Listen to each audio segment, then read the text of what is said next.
25টা চলে গেছে, কেউ কোনো খেয়াল নাই। এখন পর্যন্ত ঈদের কোনো জামা কাপড় পাই নাই। না মামুরা দেশে, না চাচারা দেশে, না বড় ভাইরা দেশে। অকুলের রাকিবের কেনা শেষ, রনির কেনা শেষ, কাউসারের কেনা শেষ, সকল দুনিয়ার সবাই কেনা শেষ, খালি মোরটা কিনতে পারি নাই। সারা বছর আমি গতবারের দুর্গা জামাই দিয়ে কাটাই দিস। দুর্গা জামাই দিয়া একটা বছর আপনারা কেউ কাটাইতে পারতেন না? আমারে কন, আপনারা কেউ পারতেন? এখন আমার গাইতে জামা গুয়া এইটার ক্যাটকুলি সিরিয়া, এবং এমন কায়দায় সেরছে যে মানের সামনে বই আমার হাত জাগাইয়া যে আমার মাথা চুলকামু হ্যার উপায় নেই, হেলে ক্যাটকুলি চিনেইবে।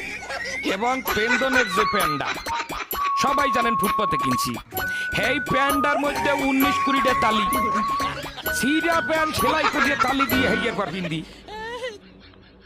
আমি আমার বাপ মা, আত্মীয় স্বজন, বড় ভাই ব্রাদার, মামু খালু, বোন বোনাই যারা আছেন সবাই কাছে হাত জোর করিয়ে কই গেলাম, 27 রোজার মধ্যে যদি আমার কেনাকাটা না করিয়ে দেন বোঝেন, হ্যালে এবছর ঈদে আমি কোনো জামা কাপড় পিনবো না।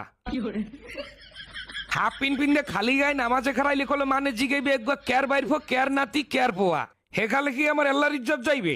গেলে কলো সবাই ইজ্জত যাইবে। আমি ভালো করে বলি, আবারও শোনেন। স্বাস্থ্য মামা তো দুলা ভাইরা, চাকরিজীবী বড় ভাইরা, মামু খালু চাচা ফুফারা একটা পাঞ্জামি দিলেও আমার কলো 15-16টা পাঞ্জামি হয়ে যায়। আপনারা জানেন কিনা জানি না, আমার বাপেরা তাহলে 3টা গরু আছে। যদি 27 রোজার মধ্যে আমার কেনাকাটা না করিয়ে দেওয়া হয়, হ্যালো ওই গরু আমি রাখতে হরমুখী, ওই গরু আমি আডে উড়াইয়া বেচছে পেটটা ভরিয়ে খামু। বন্ধু বান্ধব লইয়া ববের খাওয়া খাইয়া মার্কেটে যাই, কিন্তু সবটা মার্কেটে খরচ করমু।